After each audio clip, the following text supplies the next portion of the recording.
రేవంత్ 2.5 ఏళ్ల చెత్త పాలనపై బీఆర్ఎస్ వర్కింగ్ ప్రెసిడెంట్ కేటీఆర్ సవాల్ విసిరారు. కాంగ్రెస్ నేతలకు దమ్ముంటే చర్చకు రావాలని ఛాలెంజ్ చేశారు. రేవంత్ 2.5 ఏళ్ల పాలనలో రాష్ట్రం అప్పుల కుప్పలుగా మారింది. ఓవైపు అప్పు దొరకడం లేదంటూనే కేవలం 2.5 ఏళ్లలోనే రేవంత్ సర్కార్ 4 లక్షల కోట్ల అప్పు చేసింది. పైగా కేసీఆర్ ప్రభుత్వ హయాంలోనే ఎక్కువగా అప్పులయ్యాయంటూ అబద్దాలు వెల్లవేస్తున్నారు. ఈ క్రమంలో కాంగ్రెస్ సర్కార్ చేసిన అప్పులపై సాక్ష్యాధారాలతో సహా వెల్లడించేందుకు BRS working president KTR, deputy floor leader Harish రావులు సిద్ధమయ్యారు.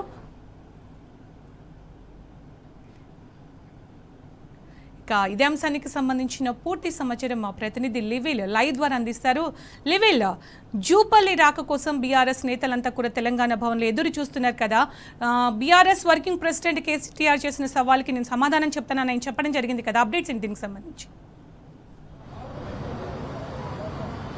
మరి కాసేపట్లో తెలంగాణ భవన్కు హరీష్ రావు, కేటీఆర్ చేరుకున్నారు. ఏదైతే జూపల్లి సవాల్కు ఖచ్చితంగా మేము స్వీకరిస్తామని చెప్పారు. దమ్మున్న సవాల్ మేము స్వీకరిస్తున్నాం రండి అంటూ కూడా సవాల్ ఇస్తారు. అయితే జూపల్లి వస్తే సాధారణంగా స్వాగతం పలికేందుకు కూడా బీఆర్ఎస్ ఉన్నంత సిద్ధంగా మనతో మాట్లాడడానికి జూపల్లి ఉమ్మడి జిల్లాకు సంబంధించిన నాయకులు ఉన్నారు. చెప్పండి, ప్రధానంగా ఇవాళ జూపల్లి 5 సంవత్సరాలు బీఆర్ఎస్ పార్టీలో ఉన్నారు, ఇవాళ 2.5 సంవత్సరాలు కాంగ్రెస్ పార్టీలో ఉన్నారు.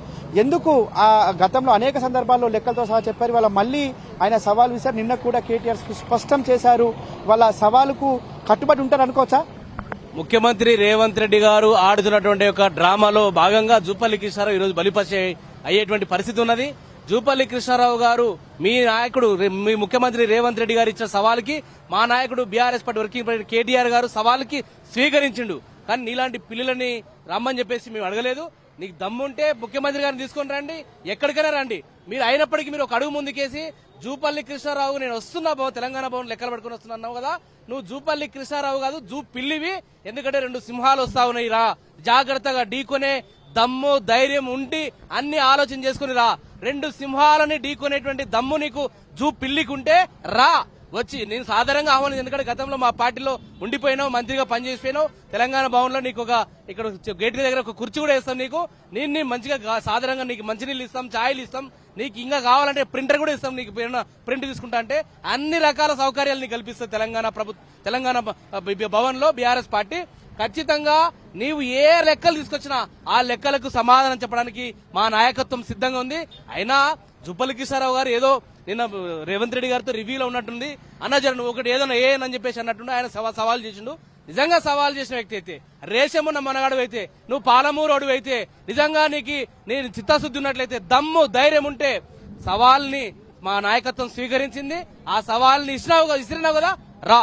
నిన్నెవరు ఏమన్నారు? మా నాయకులు మొత్తం కూడా చాలా గౌరవప్రదంగా ఒక తెలంగాణ ప్రభుత్వ మంత్రిగా, గతంలో మా పార్టీలో పనిచేసినటువంటి నాయకుడిగా నిన్ను గౌరవిస్తాం. ఆ గౌరవాన్ని కాపాడుకో. ఆ గౌరవాన్ని కాపాడుకొని నీవేమేం లెక్కలు ఇచ్చినావు, ఈ 30 మాసాలుగా ఎన్ని వేల కోట్లు రైతుల ఖాతాల్లో జమ చేసినావు, ఎన్ని విడుదలలో రైతు భరోసా ఇచ్చినావు, నీ రాహుల్ గాంధీ గారు ఇచ్చినటువంటి రైతు డిక్లరేషన్ ని ఏ రకంగా అమలు చేసినావు, రైతు భరోసా ఎంత ఇచ్చినావు, అదేవిధంగా కౌలు రైతులకు ఎంత ఇచ్చావు, ఈ రకంగా అన్ని అంశాలను తీసుకొచ్చి మా నాయకత్వానికి తెలంగాణ ప్రజలకు కూడా, ఎందుకంటే అన్ని కెమెరాలు మీడియా కూడా ఉన్నది, లైవ్లు పెట్టారు. అన్ని మీడియా ఛానల్లో కూడా మీరు మీ యొక్క వాస్తవాలు మీరు ఉంటే చెప్పండి, లేదా మీరు ముక్కు నేలకు రాయండి. తెలంగాణ భవన్కి వచ్చి కేసీఆర్ గారు ఈ యొక్క ఫోటో ముందు వచ్చి తప్పు అయింది క్షమించు అని చెప్పేసి ముక్కు నేలకు రాస్తే తెలంగాణ సమాజం క్షమించే అవకాశం ఉంటుంది. ఎందుకు మీరు ఈ డ్రామాలు ఆడాలా? ఎందుకు ఈ తమాషా చేయాలా? మీరు లెక్కలు తీసుకొస్తారా? తీసుకురండి. మీరు తీసుకురావాల్సిన బాధ్యత నీ మీద ఉంది. తీసుకురాలేదనుకో నువ్వు జూపల్లి కాదు, ఈ రోజు నుంచి జూ పిల్లివి. నువ్వు పిల్లిలాక వ్యవహరించాల్సి వస్తుంది ఎక్కడికి వెళ్ళినా. బిడ్డ, ముమ్మడి మహబూబ్నగర్ జిల్లాలో ఎక్కడికి వెళ్ళినా ఇక్కడ నుంచి నీ పేరు జూ పిల్లి అని పిలుస్తాం. మా పార్టీ నాయకత్వం కూడా, మా పార్టీ శ్రేణులు కూడా. నీ డ్రామాలు పట్టిపెట్టు, నీ తమాషా కట్టిపెట్టు. నీ ముఖ్యమంత్రి రేవంత్ రెడ్డి ఉన్నాడు కదా, నీ వ్యవసాయ శాఖ మంత్రి తుమ్మల నాగేశ్వరరావు ఉన్నాడు కదా, వాళ్ళని తీసుకొని లెక్కలు తీసుకొని రండి. అసెంబ్లీకి వస్తారా, గన్ పార్క్ వస్తారా, తెలంగాణ భవన్ వస్తాను మీరే అన్నారు. లేదా జూబ్లీహిల్స్ ప్యాలెస్ కి రావాలా, లేదా జూబ్లీహిల్స్ చెక్ పోస్ట్ కి రావాలా, ఎక్కడికి రావాలా చెప్పండి. మీరు వస్తే రండి. అంతే తప్ప మీరు ఈ డ్రామాలు బంద్ చేసి ఇవన్నీ తెలంగాణ సమాజాన్ని తప్పుదారి పట్టించే విధంగా ఈ రకమైనటువంటి ప్రయత్నాలు చేస్తే మాత్రం ఖచ్చితంగా తెలంగాణ ప్రజలు బుద్ధి చెప్తారు.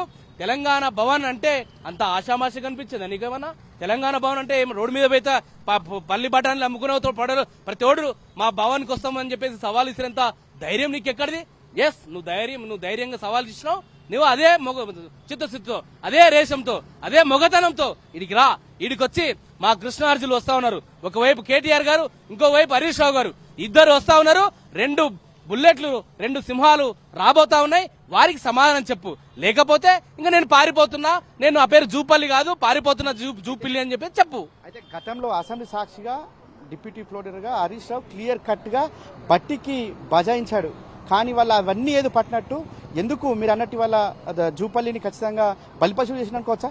100% జూపల్లి కృష్ణారావు గారిని బలిపశం చేశారని వాళ్ళు ఎందుకు చెప్తామనంటే, నేను మొన్న రైతు భరోసా నిధుల విడుదల కార్యక్రమంలో శిల్ప కళా వేదికలో ముఖ్యమంత్రి రేవంత్ రెడ్డి గారు ఏమన్నారు, ఇప్పటి వరకు 30 మాసాలలో 1,76,000 కోట్ల రూపాయలు మేము రైతుల ఖాతాల్లో వేసినామని చెప్పేసినారు. అదే వేదికలో ఒక 5 నిమిషాల గ్యాప్ తర్వాత ఆర్థిక శాఖ మంత్రి, ఉప ముఖ్యమంత్రి బట్టి విక్రమార్క ఏమన్నారు, 1,56,000 కోట్ల రూపాయలని మేము రైతుల ఖాతాల్లో వేసామన్నారు. అంటే మీ వేదికలను, ఒకే వేదికలనే ముఖ్యమంత్రి ఒక రకమైన స్టేట్మెంట్, ఉప ముఖ్యమంత్రి ఆర్థిక శాఖ మంత్రి ఇంకో రకమైన స్టేట్మెంట్, అంటే ఇద్దరు పరస్పరమైన విరుద్ధ స్టేట్మెంట్లు విడుదల చేశారంటే మీ ప్రభుత్వం ఏ రకంగా చిత్తశుద్ధితో పనిచేస్తుందో, ఏ రకంగా అబద్దాల పునాదుల మీద మీ ప్రభుత్వాన్ని నడుపుతా ఉన్నారో అర్థం చేసుకోవచ్చు. కానీ మీరు చేసింది ఏంది? 2026 వరకు మీరు ఇచ్చినటువంటి బడ్జెట్లో ఎంత ఇచ్చారు? వ్యవసాయ శాఖకు 82,000 కోట్ల రూపాయలు మాత్రమే వ్యవసాయ శాఖకు మీరు కేటాయింపులు చేశారు. కానీ మీరు చెప్పింది ఎంత? మీరు 1,76,000 కోట్ల రూపాయలు ఒకరు చెప్తారు, 1,54,000 కోట్ల రూపాయలు ఒకరు చెప్తారు. మీ కేటాయింపులు మాత్రం 82,000 కోట్లు ఉన్నాయి. అంటే ఏది చిత్తశుద్ధి? మీ యొక్క ఏది సమాధానము? మీ బడ్జెట్ కేటాయింపులు కరెక్టా, లేకుంటే మీ యొక్క విరుద్ధమైనటువంటి స్టేట్మెంట్లు కరెక్టా?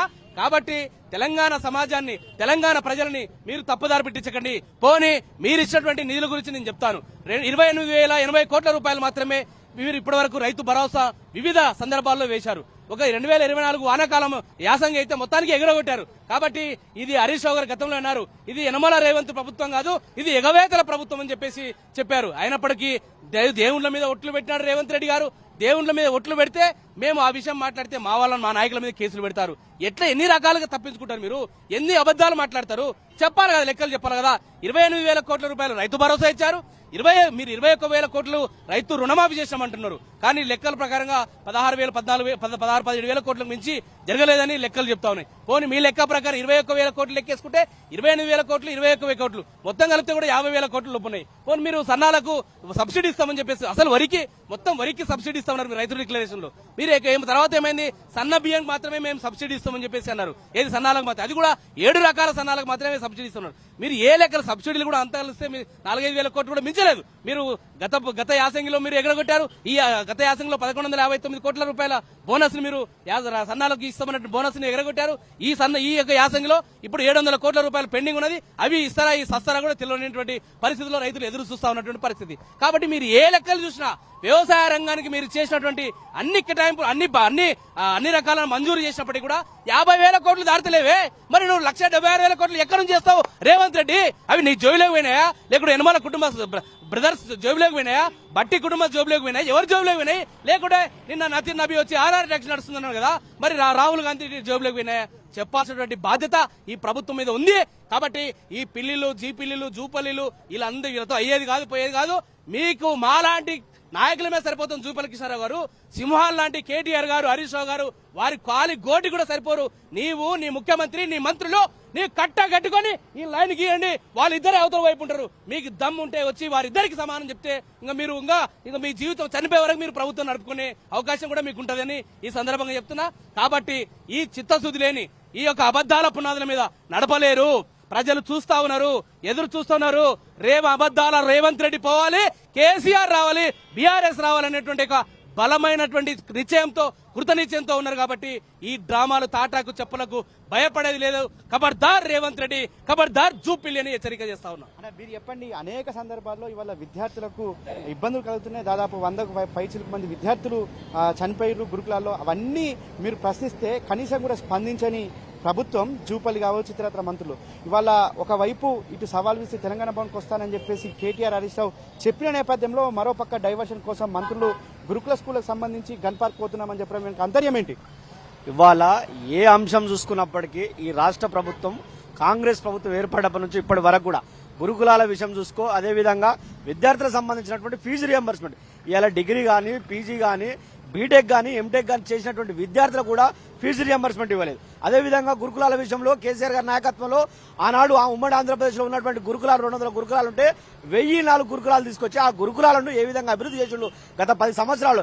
ఇవాళ వీళ్ళు 3 సంవత్సరాల అధికారంకి వచ్చినాక గురుకులాల్లో దాదాపు 120 మంది విద్యార్థులు అనేక రకాలుగా ఫుడ్ పాయిజన్ అయ్యి కొంతమంది సూసైడ్ చేసుకుని చాలా మంది విద్యార్థులు చనిపోయినటువంటి అంశం కావచ్చు. ఇలా జూపల్లి కృష్ణారావు కావచ్చు, ఇతర మంత్రులు అడ్లూరు లక్ష్మణ్ కావచ్చు, ఇలా వాళ్ళు మాట్లాడుతున్నటువంటి మాటలు మేము ఏడికైనా కూడా సిద్ధంగా ఉన్నాం, మీరు రండి అని చెప్పినాం. మేము గతంలో గురుకులాల విషయంలో గురుకుల బాట పెట్టేంత వరకు కూడా చాలా మంది గురుకుల బాట పెడితే ఆ గురుకుల బాటలను చూసి చాలా మంది కాంగ్రెస్ పార్టీ ఎమ్మెల్యేలు మంత్రులు పోయి అక్కడ మధ్యాహ్నం భోజనం లెక్క భోజనం చేశారు. అప్పటి వరకు కూడా గురుకులాల పరిస్థితి ఏ విధంగా ఉందో ఒకసారి ఆలోచించాలి. కాబట్టి ఇలా ఏ అంశమైనా కూడా మేము దానికి సిద్ధంగా ఉన్నాం. ఇలా నిరుద్యోగ అంశమైనా కావచ్చు మీరు చర్చ చేయడానికి, అదేవిధంగా విద్యార్థులకు సంబంధించిన అంశం కావచ్చు, అదేవిధంగా ఎస్సీ ఎస్టీ బీసీలకు మైనార్టీలకు సంబంధించినట్టు ఎస్సీ ఎస్టీ డిక్లరేషన్ లో చివరిలో మీరు 10th క్లాస్ అయితే 10,000 అన్నారు. ఇలా ఏ ఒక 10th క్లాస్ అయిన విద్యార్థికి ఒక 10,000 దాఖలు ఇచ్చిరా? మీరు చెప్పండి ఒకసారి. మీరు ఇలా ఇన్ని సంవత్సరాలు అవుతుంది కదా, దాదాపు 30 నెలలు అవుతుంది కదా, ఇప్పటి వరకు కూడా చేవెళ్ళ ఎస్సీ ఎస్టీ డిక్లరేషన్ లో ఎస్సీ ఎస్టీ విద్యార్థులకు ఎక్కడైనా పైసలు ఇచ్చిరా? 10 రూపాయలు చెప్పండి మీరు. అదేవిధంగా డిగ్రీ చేస్తున్నటువంటి మహిళలకు స్కూటీలు ఇస్తున్నారు. ఒక్క మహిళకైనా స్కూటీ ఇచ్చిరా అని మీరు అడుగుతున్నాయి. కాబట్టి అలా దాదాపు నిరుద్యోగుల అంశం వస్తే సంవత్సరం లోపల 2 లక్షల ఉద్యోగాలను ఇలా మీరు వేసిన ఉద్యోగాలు ఎన్నాయండి? దాని మీద చర్చకండి. అశోక్ నగర్ కు అదే రాహుల్ గాంధీని తీసుకొని రండి. అదే అశోక్ నగర్ వేదికగా రాహుల్ గాంధీ వచ్చి మాట్లాడిపోయింది కదా, మేము కాంగ్రెస్ ప్రభుత్వం అధికారంకి వచ్చినాక సంవత్సరం లోపు 2 లక్షల ఉద్యోగాలను. ఇలా మీరు వేసిన ఉద్యోగాలు అనేది మీరు వేసిన ఉద్యోగాలు కేవలం 16,000 ఉద్యోగాలు మాత్రమే. మీరు ఫైనాన్షియల్ అప్రూవల్ తీసుకొని వేసిన ఉద్యోగాలు కాంగ్రెస్ ప్రభుత్వం అధికారంకి వచ్చినాక వేసిన ఉద్యోగాలు 16,000. గత ప్రభుత్వం నోటిఫికేషన్ వేస్తే వాటికి ఎగ్జామ్లు పెట్టి మీరు ఉద్యోగాలు ఇచ్చారని చెప్తున్నారు. కాబట్టి మీరు ఏ అంశమైనా కూడా నిరుద్యోగ అంశం కావచ్చు, విద్యార్థుల అంశం కావచ్చు, రైతుల అంశం కావచ్చు, ఏ అంశంకైనా మేము రావడానికి సిద్ధంగా ఉన్నారు. జూపల్లి కాదు, రేవంత్ రెడ్డి రావాలి, అదేవిధంగా రాహుల్ గాంధీ వచ్చినా కూడా మేము సవాల్ను స్వీకరించడానికి సిద్ధంగా ఉన్నాం. మేము దేనికైనా సిద్ధంగా ఉన్నామని చెప్పి సందర్భంగా తెలియజేస్తున్నాం. చెప్పండి, ఇలా ప్రధానంగా సవాలు ప్రతి సవాలు జరుగుతుంది. తెలంగాణ భవన్కి వస్తారని చెప్తున్నారు. ఇప్పటికే కేటీఆర్ హరీష్ వచ్చి ఇప్పటికి కూడా జూపల్లి నుంచి స్పందన రాలేదు. ఎట్లా చూడొచ్చు? మేము నిన్న మా వర్కింగ్ ప్రెసిడెంట్ స్పష్టంగా చెప్పాడు, మీ నాయకుడు రేవంత్ రెడ్డి వస్తాడా, రాహుల్ గాంధీ వస్తారా, రండి. 10 సంవత్సరాల్లో తెలంగాణను ఏ విధంగా అభివృద్ధి చేశాము, ఎట్లా సెక్రటరియట్ నిర్మించాము, ఎట్లాంటి రైతు వేదికలు నిర్మించాము, ఎట్లాంటి జిల్లా కలెక్టర్ కార్యాలయం నిర్మించాము, ఎట్లా అభివృద్ధి చేశామో చూపిస్తాము, దమ్ముంటే రాండి అని చెప్తే ఈ రోజు రేవంత్ రెడ్డి తోకముర్చి ఈ జూపల్లి కృష్ణారావు వస్తానంటుడు. అయినప్పటికీ కూడా మేము చెప్తాం, జూపల్లి కృష్ణారావుకు సాధన కావాలని మేము 10 సంవత్సరాల్లో ఏం చేశాము చెప్తాము. మీరు 2.5 సంవత్సరాల్లో ఏ విధంగా తెలంగాణను దివాలా తీసే విధంగా చేశారో వివరిస్తాము, ప్రజల ముందు తీసుకుపోతాము. తప్పకుండా రాబోయే రోజుల్లో ఏదైతే అబద్దాలు ప్రచారం చేస్తున్నారో ఈ రేవంత్ రెడ్డి గాని ఈ కాంగ్రెస్ ప్రభుత్వం ఏ విధంగానైతే అప్పులపాలు చేసింది అబద్దాలు ప్రచారం చేస్తుందో దానికి తగిన బుద్ధి చెప్తాము, తగిన సమాధానం చెప్తామని తెలియజేస్తున్నాం.